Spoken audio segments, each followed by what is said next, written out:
And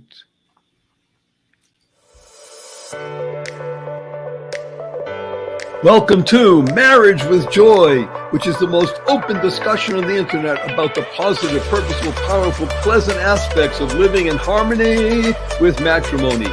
Marriage with Joy unabashedly discusses the most interesting questions raised by listeners.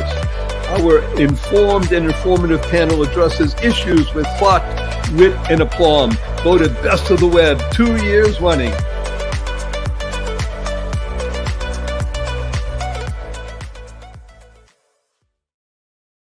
Good day, beautiful, bountiful, beloved, immortal beings, and good-looking people. Remember, you're good-looking, so always looking for and finding the good. And you have tuned in for one reason and one reason only, because you know that on this remarkable podcast called Marriage with Joy, we discuss that most fundamental, most wonderful that has ever been created in the world and really keeps the world alive and growing. Otherwise, there would be total chaos. And it's called marriage. And the beauty and genius of marriage is that it enables people to come together, two imperfect beings, and create a new relationship that brings about growth, hopefully harmony, and benefit for the whole world.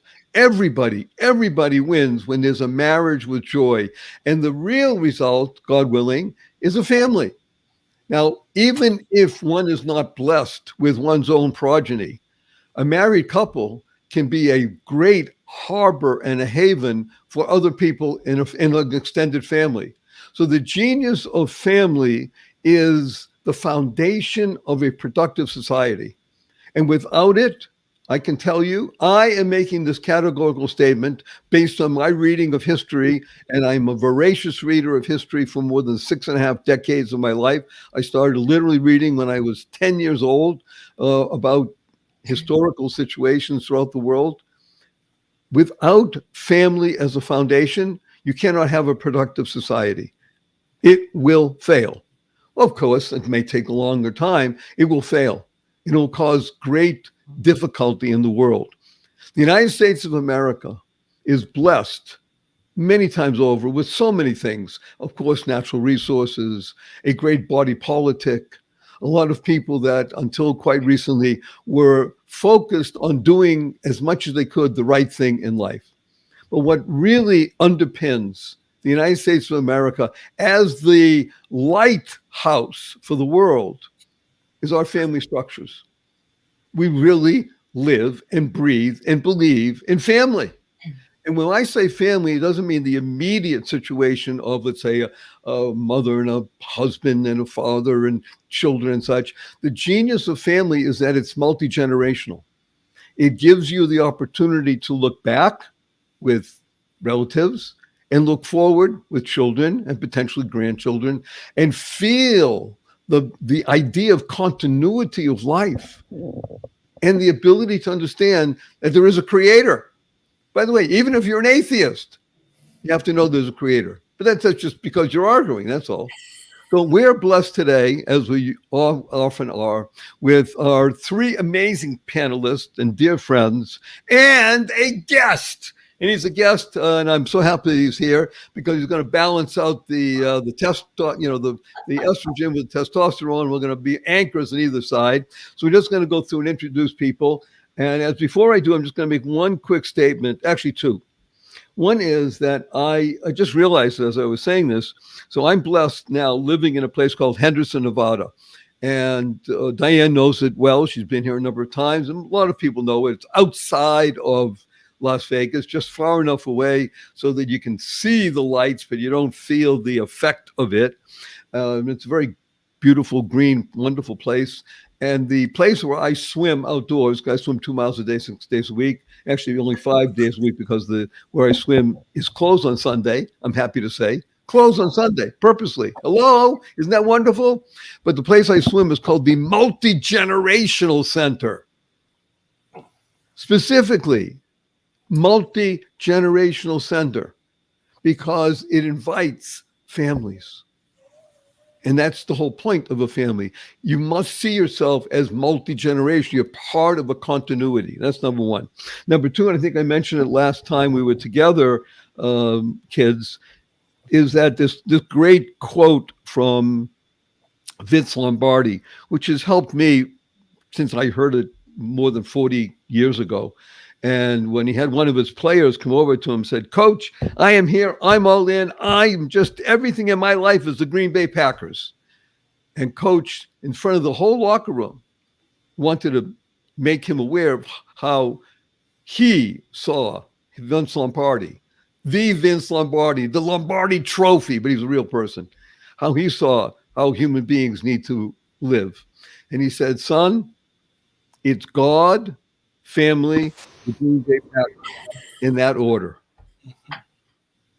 Because if you don't have priorities straight, you're not gonna have what everybody wants. Everybody wants to be happier and healthier and wealthier.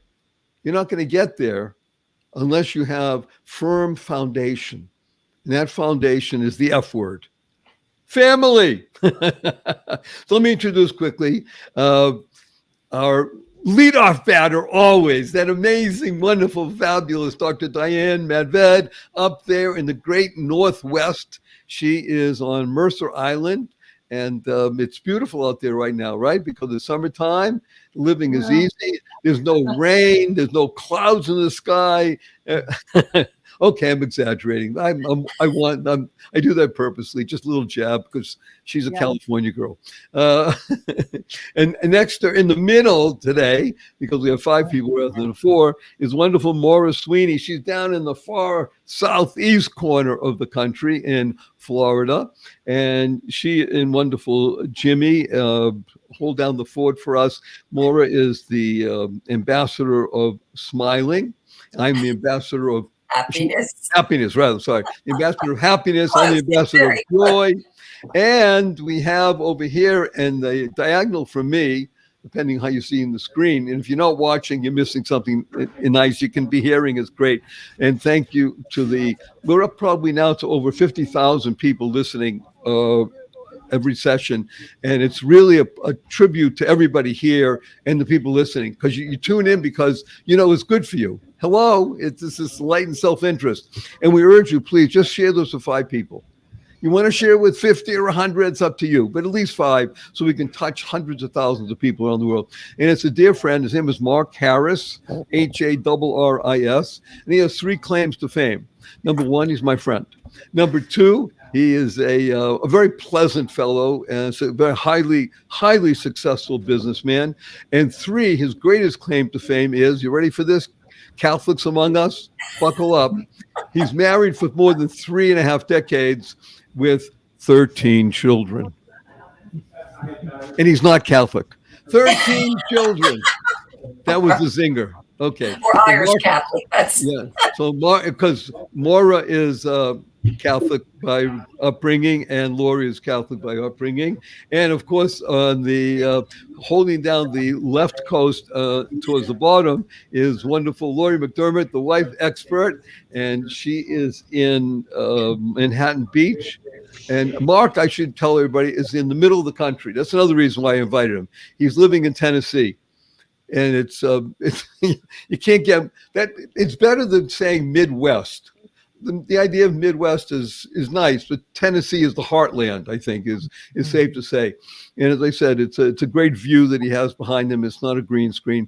So we're going to have each one of us be able to speak about our understanding of family and such. I have lots of questions that were sent in by people, and I'm going to try and articulate. There's one that I think I had 36, maybe 37 of these that were very similar.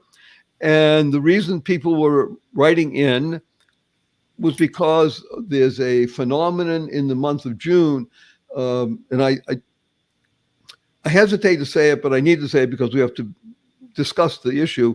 There's something called Pride Month. Now, Pride Month is something about sexual orientation. Now, I don't know why somebody takes pride in a certain sexual orientation, but that's the state of where we are at the moment. And it's a state of tension in the country. And these people that wrote in are writing about that there's a tension in the country that, and I'll tell you a fun story, 6 of the people that wrote in said P.S. I am I'm homosexual, either male homosexual or female homosexual. And they were disturbed by the, how should we call it, in your face process of this thing called sexual orientation. And the reasons people were writing in, each one of these were married. They said, we believe in family. We believe in raising future generations and such, no matter what, even if we're homosexual and such. Now, I don't agree personally. That's beside the point. It doesn't matter. I care about people building relationships and building family. And that's why we do this called Marriage with Joy, right? Each one of them was bemoaning the fact that there's a difficulty they see in the country and in the culture about having this as a tip of the spear. Who are you? How do you salute the pride flag? That was the question. And they're asking us, and we'll start with you, Dr. Diane. They see it as undermining family. So I'm asking you, I have no idea what you're going to talk about, but we're asking you as our leadoff batter. Wonderful Di, love you. Well, thank you. Thank you, Barry. And welcome to the group. It's kind of funny because I've been saying to my husband over and over, why should people celebrate for a month, not just a day, but an entire month, other people's sexuality or their own sexuality? It used to be in the good old days that sexuality was personal, private. You wouldn't go around wearing it on your shirt in a rainbow or a design for trans. I mean, there are different configurations of the rainbow flag that show your allegiance. But to my mind, that's something that's personal, and it's between you and whomever you choose to share it with in whatever way you decide to. It's not something that we should be teaching our children is the identifier for a person. A person's identity is according to what he does and how he acts toward other people and the respect that he gives to others and his kindness.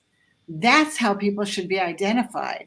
Certainly not by their sexuality, but even not by the color of their skin. Isn't it interesting that a new holiday cropped up called Juneteenth, which is supposedly a Black celebration of the last place in our country that slavery was abolished, or at least the people heard that it was abolished. We have one day for that. We have one day for Martin Luther King, and we have a whole month for sexuality. It just seems out of balance. So I'm not sure what the question is. My opinion is that it shouldn't be there, that we can celebrate individuals for who they are, but according to what they do. And if they are a loving parent, and especially a loving spouse that demonstrates that to those around them, the kind of relationship that everyone would like to have with each other, if they do that, then that should be their identity. There should be a loving spouse month. Or there should be a family celebration month. We have one day for Father's Day. We have one day for Mother's Day. How about the gathering of it all together into celebrating family, into celebrating marriage? And I think that would do better for our country than celebrating mere sexuality, apart from, divorced from one's status to another person, apart from who they're connected with and how they behave with other people. I think it's too bad that people don't look at a different set of role models rather than those who can just walk around wearing a rainbow t-shirt and be decrying, saying, isn't it wonderful that I do this thing that's biblically prohibited? Okay. Wow, that was, I like the eyebrows fluttering. But for many people, this is a sin. And, so do we celebrate a sin? Is that something that we want to do? Again, to me, the point is sexuality should be personal and private, and that what we should celebrate and what we should elevate is the way that we interact with each other. So I don't know. I want to unpack a few things that you mentioned here, and I really appreciate it. I thought it, but I didn't articulate it as well as you did. This is wonderful. First of all, you're right. What is the whole point of a flag? A flag, it used to be, remember we used to call it Pledge of Allegiance? Yeah. The people who are promoting the whole agenda, they're not stupid. They may be malign, evil, they're not stupid. And to create this kind of chaos, and I just love what you mentioned. Of course, hey, Juneteenth, the others say, okay, I can hear that one day. Martin Luther King Day, President's Day. There's a month for this. Again, it's part of what we deem cultural Marxism. It is purposeful, and it has very little to do with helping anybody achieve their comfort in sexual orientation. And you're right, wearing it out or not wearing anything, which is what oftentimes happens, does not create a good, healthy environment for children and other living beings. So thank you very much. I love the idea of Family Celebration Month. I'm looking forward to when President Trump is reelected. Okay, I'm showing my politics, that I suggest right, stay off the reservation, Mr. George. Family Celebration Month. I like that. Family Celebration Month. Wonderful, Maura. Your comments, please, to the comments that were sent in about this Pride Month and how it relates to family stability. I have so many thoughts, and then I start listening to Diane. It's like every single one of them I could go off on a tangent with. But I think first and foremost, everybody that watches this on a routine basis, or maybe it's their first, Barry, needs to know, no matter what you tell us this webinar is about, you always surprise us with something new. So it's totally unscripted, which means it's right out of us and right out of our hearts. So back to this question, I'm going to add to what Diane said. What about, when we talk about days of the year that we celebrate, what about Mother's Day? What about Father's Day? What about President's Day? What about somebody's birthday? It's all one day. And here we're looking at a full month. I remember last year in June, my husband and I were in Spain and Portugal. And I had taken a side trip in a very small old town in Portugal. And they had the flags going for Pride Day. And it was a Catholic church that had the big flag out. And they were doing an event. And me, wherever I am, I will go. And I'm like I like to observe things for myself. What's going on instead of reading about it. They would not allow me in the church. And I thought that was very interesting. I have no idea why. But I will tell you this. Probably 30 years ago, I remember reading some white papers. Now, white papers are often written by the intelligentsia, the people that are planning our futures. And I remember sitting at the dining room table with my family up north on a holiday. And I said, well, do you know what they're planning in this country? There are plans being made for older men and younger boys to have sex together. Now, of course, that was not the great conversation to have over a dinner table on a holiday. They all looked at me like, oh, Maura, you've got to be kidding. That's terrible. It'll never happen in America. And I remember reading that paper thinking, it's so far-fetched. People will never go on for this. But what I'm going to add to the conversation here is that we live in a society that over the course of decades has been progressively promoting a different mode of thinking, a different way of viewing society, a different way of viewing ourselves. Diane made a very good point about how sexuality used to be a personal matter. I had friends growing up I went to school with that were gay. We knew it, but it was not our topic of conversation. I remember we had a very nice young man across the street from us when we first moved in. And he said to me one day years ago, well, I feel like everybody looks at me as a gay man. And I remember saying to him, why would you think that your entire identity revolves around your sexuality? And he came off like a victim. Now, somewhere in this, we have taken a notion and made it to the point where if you don't promote a certain agenda that is anything other than what used to be the family norm, two sexes, increasing the population, that you are to be embarrassed or that you don't fit into society. And you called it cultural Marxism, Barry, and I would say that's exactly what it is.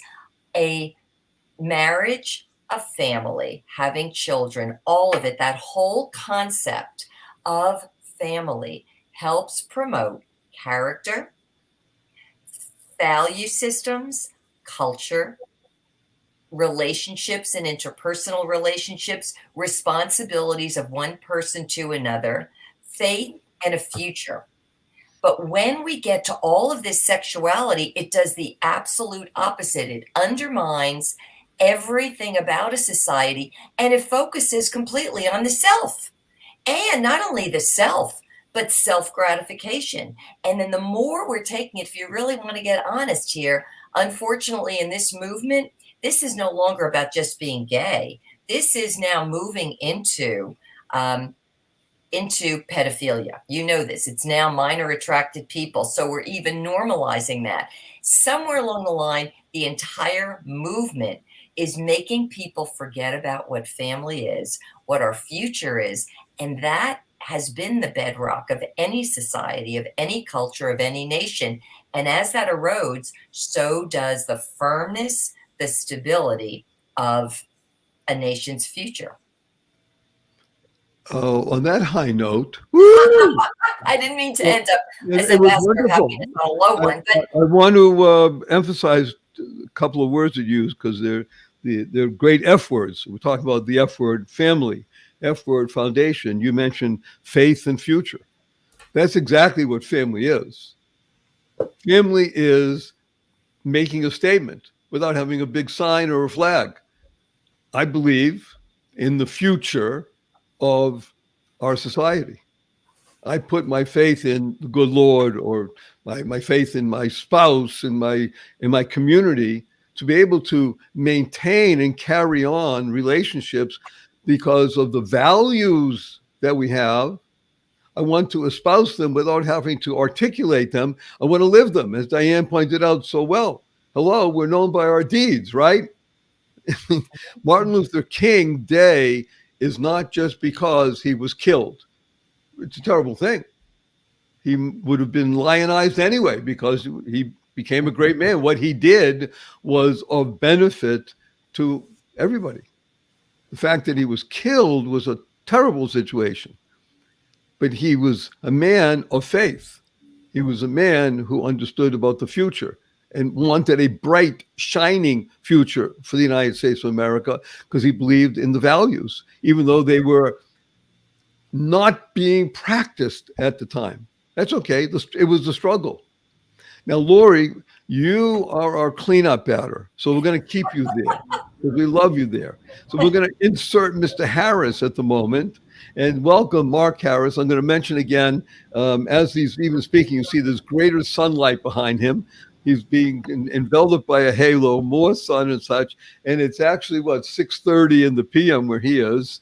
So it's a beautiful time of the day.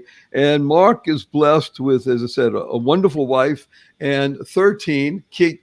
You have more fingers than I have, 13 children. And Mark and I actually met a number of years ago when he was traveling around the country in a motorhome with a car, and said, imagine having a lot of kids, 15 people traveling around the country. I won't call it a circus, but it probably was. And it was just learning about life and such. And again, very successful businessman. But the greatest business that you have, Mark Harris, and I want you to talk about this, is your wife and your family. In other words, as Diane, as you said, you're known by your deeds. Well, he's known by his deeds. He's raising a family with a wonderful wife. So speak to us, Mark, what it's like for you and the community you live in, the people you're associated with, and when you see this, you mentioned it very nicely, more self-gratification movement, because that's really what it is, which to me undermines the entire idea of family, which is not about self-gratification. Well, I appreciate the discussion. Again, as the other lady said there, I didn't get all your names yet, but I'll get it eventually, about how you I'm sure you're surprising them with some of these interesting things here. But the truth is, I have a lot of thoughts on this idea. The truth is, this is an attack on the Creator. The Creator said, the first thing, after man's created, the first chapter of Genesis, be fruitful and multiply. And biologically, that's a male and a female coming together and becoming one. And he wanted us to become a family.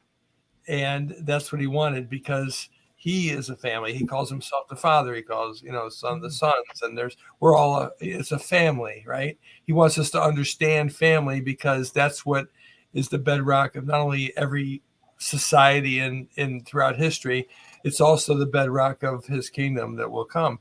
And the truth is that, Professor Unwin did a study of 80 civilizations or so that throughout history, and every single one of them fell apart when the family fell apart. So the enemies of ours, the enemies of our country, the enemies of the world, the enemy in general, wants to destroy our society. And so we could go really deep into that, but that's the reality of it. And they're just using propaganda, to do so, to get people to believe things that simply aren't true. And the way you do that is through using tactics on the mind, like there's basically impact on the mind, and there's repetition, and then there's duration of anchoring something in your brain. Instead of the day, they have the month, right? That's a marketing tactic, right? And that simply is just propaganda to get people to spend more time thinking about their less than realistic, if you can get somebody to think about something for a month, they tend to end up believing it. The reality is that the first thing is have a family, and the last thing in the what's called the Old Testament is that it even says right there, you better.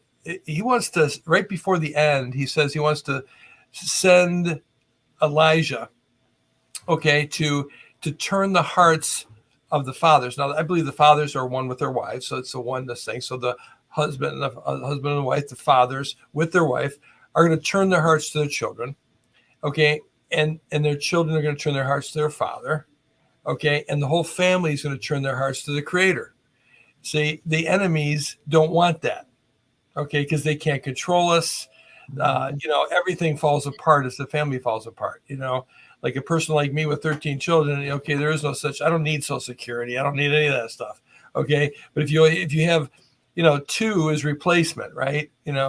That's just, and since somebody dies anyway, you can't have just 2, or the society is going to go down in numbers. And every economist has done the studies over and over again, even just financially, it doesn't work.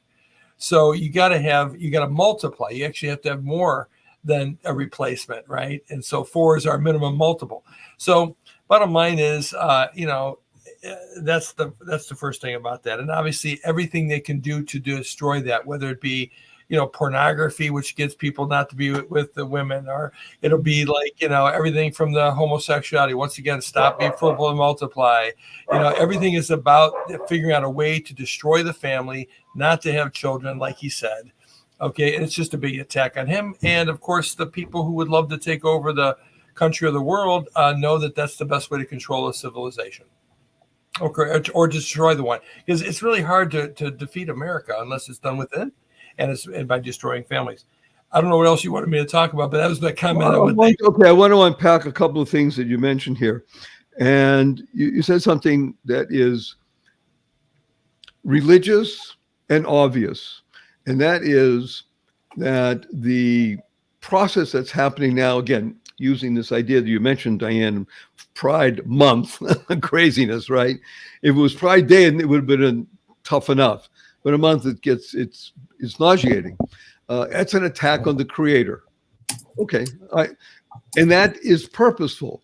And it's been that way throughout history. Not just the United States of America. It's been that way throughout history. There are 2 schools in the world. There's the one that believes that there is a Creator, and the other school is that there isn't.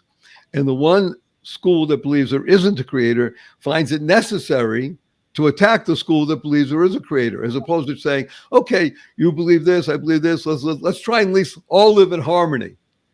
No, enemies rise up and they become enemies, not frenemies. They become enemies. And it's an interesting dilemma because, as you mentioned, the whole purpose of the testament is to be able to create a relationship between parents and children. So one of the things I'd like you to speak of just for 2 minutes. You have 13 children ranging in age, you mentioned. I presume that you have 15 people around a table every once in a while. You know, that's a pretty big table, right? We do that once in a while on holidays and such, but 15 people sitting down, let's say, to a meal on a regular basis, difference of opinion.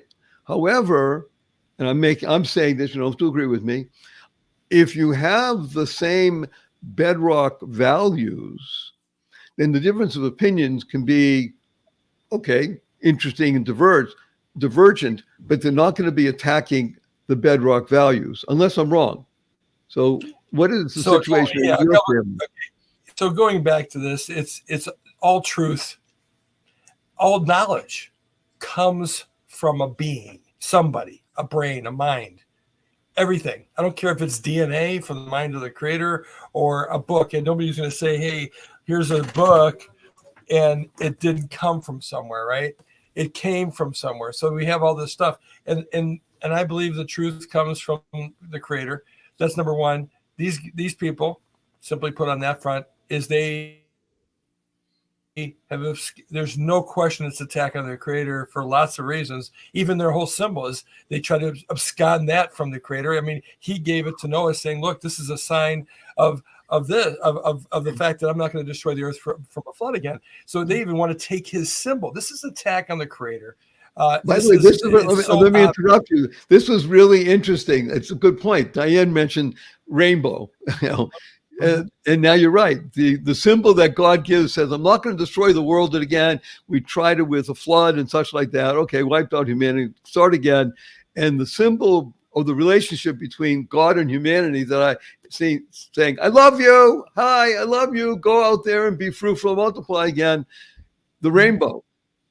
You know, so now exactly. using the rainbow against it is well, they think it's a protection too, because the truth is that our poster child for homosexuality is Sodom and Gomorrah, right? And of course, he destroyed them because of that. Okay, and so now they're saying, okay, we're gonna get some kind of protection with a sign of him against, so that they don't get destroyed. I mean, it's almost an irony of the whole thing, and that's why, you know, I don't want to spend a whole lot of time on this because we know we're not going to let you. Don't worry. No, okay, good. So what did you want me to ask? So I mean, we have 45 meals a day when I have everybody here because we have 15 children. You know, so we have a thing. I don't know if you want to. What do you want me to talk specific? I got a little sidetracked on the other topic. So what would you like me to tell you about? I just wanted to say the kids get along with each other, but however, you're talking about different people. So I'm sure there's always either arguments or such. I mean, not arguments and yelling and throwing food, but just people have different opinions. So I grew up, you know, because I went to school, even though I went to private schools growing up. The truth is, most people have been affected by some of the dynasty families who have tried to create depopulation movements and all that. So what happened was I grew up thinking, okay, 2 children kind of thing, maybe 4. Okay. So, but my wife, on the other hand, okay, who I prayed, you know, a good wife comes from the Almighty. And so what happened was, because I didn't have women around my life, I was his only child, and my dad was, you know, I was broken from my dad, and you know, he went away. I saw him on every Saturday and stuff. Okay, but the thing is, I needed to learn about life. I needed to learn about women, you know, and the Almighty gave me. Okay, so I'm going to put you on hold. I'm going to put you on hold because that was a very good point, but I want to go to Lori and something. So I find this very fun. Mark was an only child. Thank God he met a woman who come from a bigger family. Now they have 13 kids. You went from single to many. But that's the good news of living in a world with an abundance mindset. And one of the things that I see, and again, a lot of the emails we're getting in, is that people are bemoaning the constriction of life. They see it as not in an abundance way of gay pride and out there and fun and such. People see it as a shrinking process, interestingly enough, the ones that I'm getting the emails from. So, Lori, let's go back to you. The original question is still on the table. The idea that family is a bedrock foundational value, and it's being attacked through this thing called homosexuality and such. Do you see that happening around where you live and in your own family? Do your kids talk about it and such? Kids don't really talk about it. I've had maybe 6 friends now whose children have changed sexes under the age of 21. Excuse think me, that's- 6 friends? 6 friends' children have changed sexes. Not 1, not 2, 6. It's a lot of people. That's a lot of people. And it hasn't always been good. They've had the sex change and they're still sad. You know, you think that's the answer and everything's going to be better. And for many, it's not. It's just an idea that came across their scope of what's being talked about out there. So, yes, do I agree? Some people have that genetic challenge and that's what they want. Yes. But when we make it so common that people are confused or they're, you know, just trying this or trying that, you know, it's delaying children, it's delaying families, it's changing our world. You know, our birth rate is dropping and you know, it's kind of scary, you know, especially my kids are like, oh, we're never going to get married. We'll just see what happens. We don't need to get married. And it's like, well, what is family going to be later? It's the only place where you can be yourself. Like my kids go out in the world and they come home and they're, don't take this the wrong way, they're a-holes, right? Sometimes. And it's like, why can they do that in our family if they won't do that out there? Well, because they're accepted here. They're unconditionally loved here. They can be themselves. They're safe. And you don't have that anywhere else. You don't have that at work. You don't have that with your friend group because someone might ostracize you. But when you're born into a family or adopted into a family, these are your people. This is your tribe. And everyone before you and after you, they're all here for you, whether you're a jerk or not. You know, I remember a friend of mine when I used to do stand-up comedy, he did this joke where one of his relatives stood up and said, I just want to let everyone know I'm gay. And then his dad said, we know, sit down, pass the pepper. Like, it's like your family. We don't care.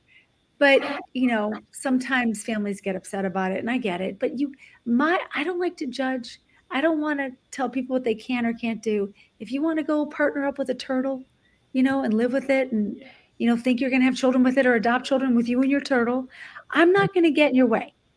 However, we have to continue promoting and talking about what marriage really means and why it's so amazing and how you end up with a partner who will just be your new family. Like all those people that loved you in your core family, you get to pick a new person who's going to be that same way. And then you make new people and that just makes your family bigger. And I would hate to think that this world would start hating that. In fact, I'm supposed to do a TEDx talk. And I've submitted stuff to so many places. Do you know the response I get back? We can't talk about family because Wait. I need to hear this. We can't talk about family because that's not a popular topic. Okay, so we're at. I'm going to unpack something because I'm about to explode in not a nice way. So we're at the third rail. You know, the famous line in if you ever been in the subways, the third rail is the one that's electrified. You don't touch that one, you go, bzz, you disintegrate. A TED Talk, which is supposed to be about ideas worth spreading. That's what the whole point of it is, right? Family, the F word. We don't need that anymore. We've moved past it. Okay, nobody so cares. This is the foundation of these letters, I call them letters, these emails that we're receiving from people. It's what you mentioned, Lori. There's confusion out there and chaos.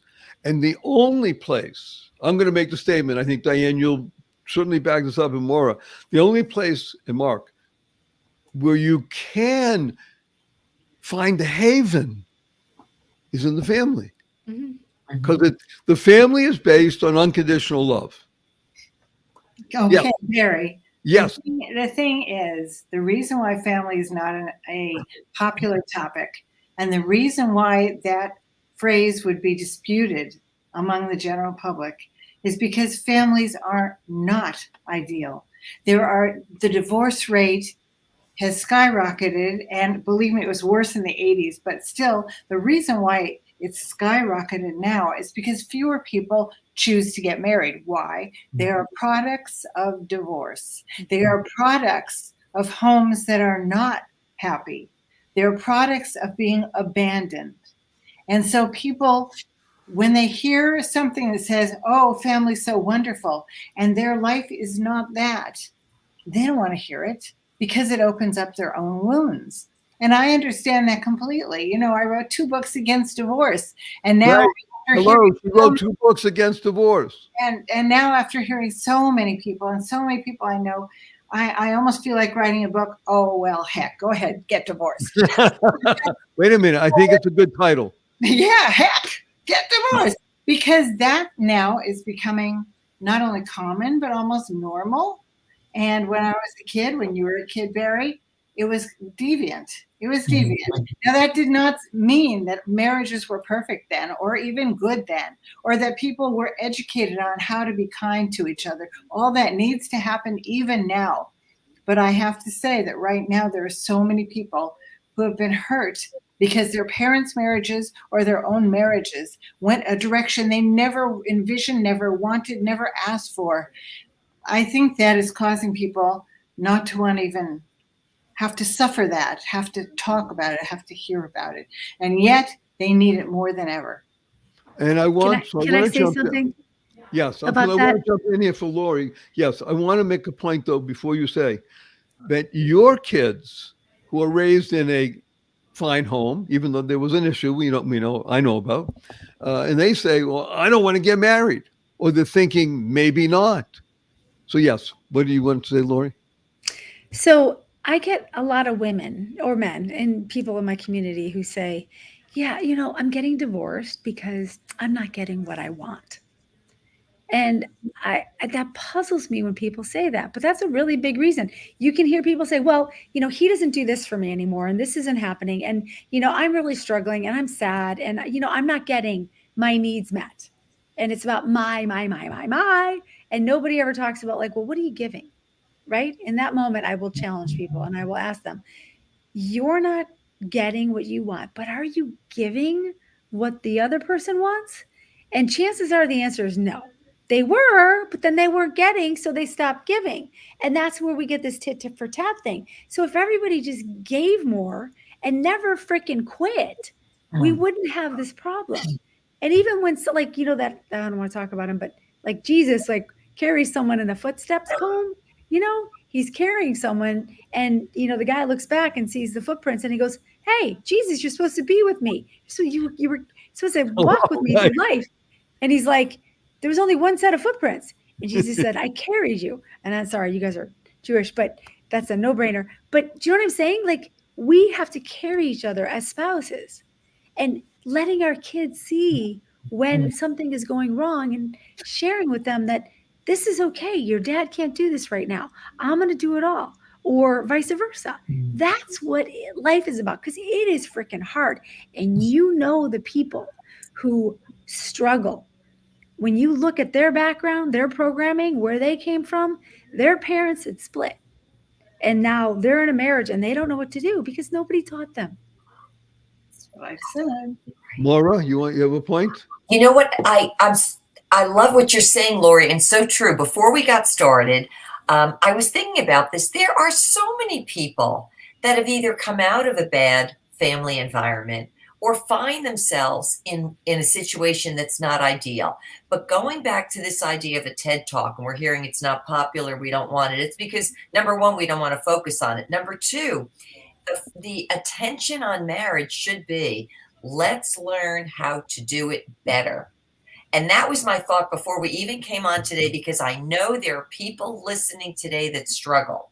And here's the thing, you can come out of a family background that's not ideal, but one of the things about marriage is that you get an opportunity to do things anew and to try and be better, to try and build, to try and grow. And by focusing in on marriage and having conversations like this and knowing that the marriage institution and marriage relationships exist, then we can learn from each other. We can grow. We can have the hope. We can overcome hurdles.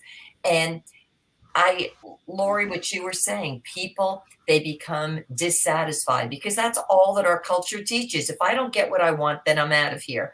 And you're right. We need to learn to give. And we all have times in life where we might be the stronger and our spouse the weaker. And then we go back and forth. And the same thing happens with families.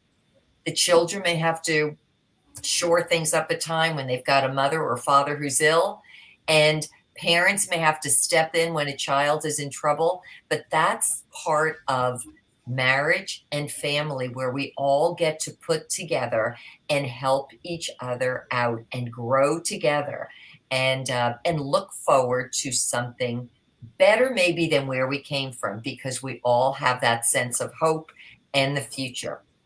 So I hope that spoke to somebody today. We're talking about self-awareness here, which in and of itself is another topic for another time, maybe, because our culture today, and I want to speak about something that you mentioned, Diane, specifically. Our culture today is the N word, narcissistic. It is about me first, me second, me third, and maybe somebody else after that. Maybe. So when it's an orientation towards what I need, I want, and the I becomes before anybody else, it's almost impossible to have a relationship with anybody else, let alone build a really loving, caring family. So Diane, you mentioned when I was growing up, because I'm older than everybody here chronologically, if there were people who were divorced, and there always were when I was even growing up in the 50s, 60s, and they were called broken homes. That was the term, right? And we had television shows like Donna Reed and Father Knows Best. And everybody knew that was not real. And yet there was something about it that said, you know something? You're right. It's not real. However, ... Gee, is it possible to even think like that? Is it possible to have a culture as a distinct from what I probably haven't watched a television show in a decade or more. But I'm not dumb. I see things, and I see that a lot of anything that people watch, that the kids will make fun of the parents, especially the father. See, there's an attack on men much more so than women in our society, because and that's what we talked about last time in our show. Remember with Mr. What was his name? Butker? Wait, Dr. Huxtable. The football guy. No. Yeah, how he gave that talk that was then reviled by outsiders because he dared say his wife is staying home and being a mother as her career. Right. Oh, that. But there was an attack, because there's an attack on men to be a man, like you mentioned, Mark. And you grew up as a single child, and from a broken home, and didn't know what it means to how to interact with a woman, not just on a sexual basis, but on a loving basis, a growing basis, a family basis.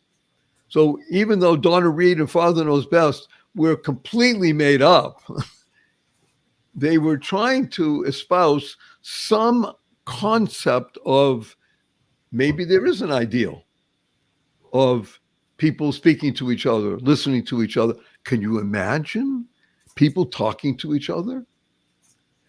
And in your home, Lori, and I'm crying tears of happiness when I hear this, that your kids can come into the home and know they could just plop down on the couch and almost like do the following. Oh, it's almost like I got to take a shower. I've been out in the world. Mhm. Shouldn't all homes be like that? Yes. When I go back to my mom's house, even my sister's house, I know I feel safe there because they're family. Right. And that's how people, your kids, when they come home, Mark, they love running into the house, and they love going to the refrigerator and pulling out whatever, and this one pushes aside, and it's like, okay, tug of war, that's great. Kids, people living in an environment that says we want to foster love. We want to foster cooperation. We want to foster growth. Different mindset than what is out there and being pushed as an agenda, as you said so eloquently, Dr. Diane. A month of this? It's preposterous on the surface. Now that you said it made it so obvious. It's preposterous. It's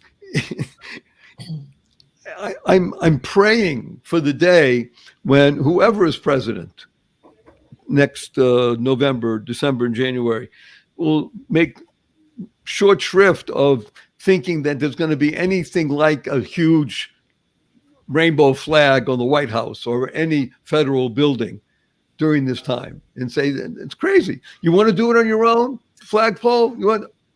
Hey, this is America. The concept of America is built on family. Let's have, I'm going to make note of it, Family Celebration Month. What month would you like? Should we do it in May? I don't know. June. It's a good month. Same month. June. Same month. Oh, even better. Because June has Father's Day and Juneteenth, whatever else you want to call it. Family Celebration Month, and there are books at the library celebrating families. But that could easily encompass gay pride, because now exactly. There's nothing that stops any person, no matter their preference, from marrying and from forming a family and from perpetuating values that are right. As I mentioned to you, out of the 36 or plus emails, 4 of them were people in the PS said, "Hey, I'm a homosexual. We have a great home and loving." They're not mutually exclusive. It's the idea of value of, Lori, as you said, unconditional love. When you begin to practice that, you can have 13 kids. Or, as you did, Maura, how many students did you have come through living in your home over the course of many? Yeah, tens of students. And again, remember what we're talking about, how we began. The whole idea of family is that it's not a place in time. It is a rear view mirror to grandparents and aunts and uncles and all kinds of other things. And it's a telescope to the future. To future, meaning way beyond when I'm not here anymore. There are grandchildren and great-grandchildren who perpetuate a memory based on values that we hold to be dear and that will not be compromised, because we're not attacking the Creator, we're celebrating the Creator. We're living our lives in such a way that we want to nurture life. And I'm just so happy, Lori, that when your kids know that this is the place to be, because they've seen stuff and they can grumble and doing this and such, and yet they really want to live a good life and to have. And yes. I make it known, and I tell my wives and husbands this: you talk about it to your kids. Family is important. Family is everything. You can go out in the world, especially for my oldest who went to Chicago. I'm like, listen, you're going to fail. Things are going to go wrong. Life is hard. We got to get really good at doing hard things. And if at any time something goes wrong, you want to come home. We'll figure it out. You can go back out again. Home is a place you can come back, rejuvenate, get yourself fixed, and then go back out. And I had to retrain my husband to believe that this is what we do. But this is what we do. And someone has to take the brain power to go, let's lead our family. That's what this is. This isn't about me, I, or you. This is about us. This is wonderful. I am so thankful that we did this. Okay, Mark, you shifted the energy, and I think it's good. A little more testosterone in here. Hey, we had just a minute closing arguments for a minute for each one. Dr. Dye, do you want to have something you would like to say to everybody out there? Remember, there are tens of thousands of people, almost 50,000, and they're going to share with 5 people. So 250,000 people around the globe are going to hear these immortal words. Go to it. There are so many immortal words to be said, but I will say that if you happen to come from a situation that isn't what you wished, that was painful, that is difficult, that is something that you want to revise, know that you're not doomed to repeat it. Know that you can start a new trend for yourself, that you have agency. So many people I see are convinced that if they come from something, that it will be perpetuated. No, you have an opportunity, and you have the chance to figure out the real values you want to transmit and do it. And even if you're too old to have kids or anything like that, you can be an influence on everyone around you. And that's where your power lies. That's your superpower. It's to get rid of the anchor of the past that leaves you mired in the mud and break free toward the future. Wait a minute. I love that. Break free towards the future. That's a good title for a book. I like it better than, oh, heck, go get divorced. Okay. Break free towards the future. Maura, your closing thoughts, please. Okay.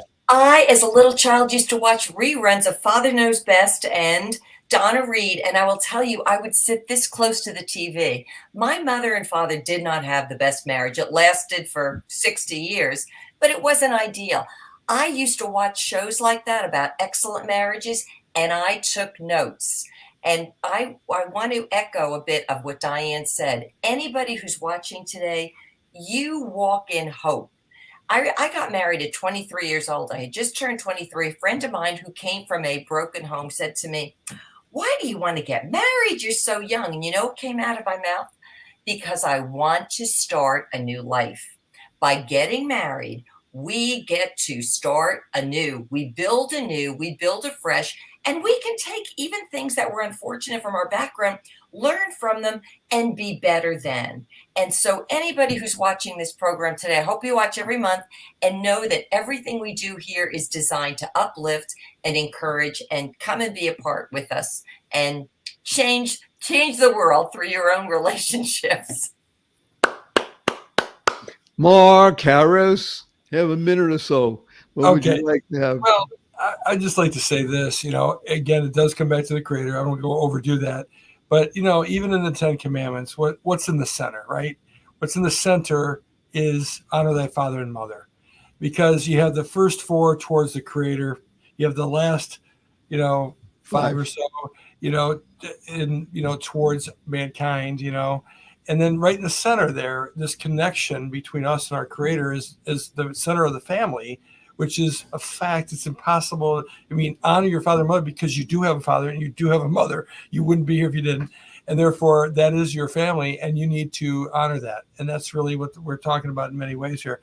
To address the issue that you guys were all talking about as far as giving and all that, again, Moses received from the Almighty, love your neighbor as yourself. That's what the mindset we're supposed to have. One of the first versions of the golden rule, right? We need to start thinking about each other the way we want to be thought about, talking to people the way we want to be talked to, listen the way we want to be listened to, do to others the way we want to be done to, right?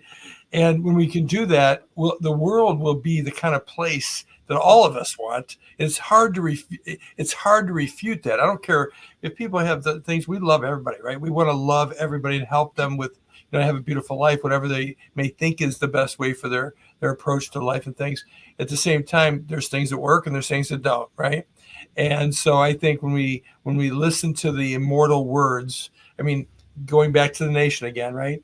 The founding fathers of this country decided to put Moses with the 10 Commandments at the top of the Supreme Court, okay? Mainly because it works, okay? Those things work. And so, and therefore, and the family is at the center of those 10 commandments. I mean, it makes all the sense in the world. Every civilization was destroyed when the family was destroyed. So it's irrefutable. You want to try to find some other system that have worked. There is none. Lori, your closing arguments, please. This is your TEDx, and we want to hear about family.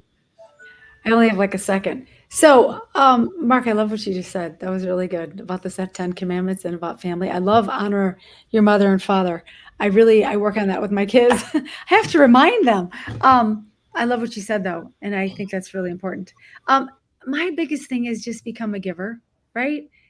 We always kind of, we can get sad thinking about what's missing and what we don't have.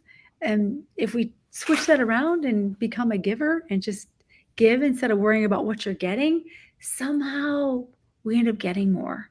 Nice. You hear that, everybody? By giving, you will actually get more. And then when giving becomes a habit, you become a better person. Your life becomes better. You achieve that which you want, which is to be happier, healthier, and wealthier. And you do it by working with the fundamentals of life. Number one, life has purpose. Lead a purpose-driven life. You go mad, you make a difference. And then you get surrounded by wonderful, amazing, fabulous people here. And we're talking about family. Nothing more beautiful, more fundamental, more rock-like when it's done well. And even if it's not done well, it is something to bring into the world, because without it, we have chaos and confusion. And we don't want that. We want to perpetuate life on the greatest country in God's green earth that's ever been known to humankind. So on that high note, thank you, each one of us, to being here, and all of you for sending in notes and such. Keep them coming, keep listening, share with 5 people. And as we like to do, of course, at the end of the show, how do we finish? By giving the hug. Remember what HUG stands for? Heartfelt, unlimited giving. 1, 2, 3.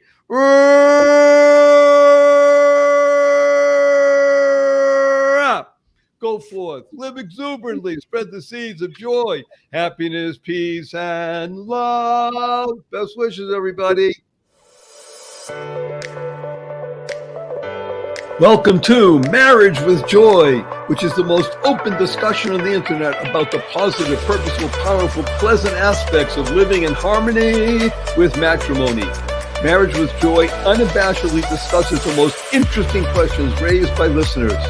Our informed and informative panel addresses issues with thought, wit, and aplomb. Voted best of the web 2 years running.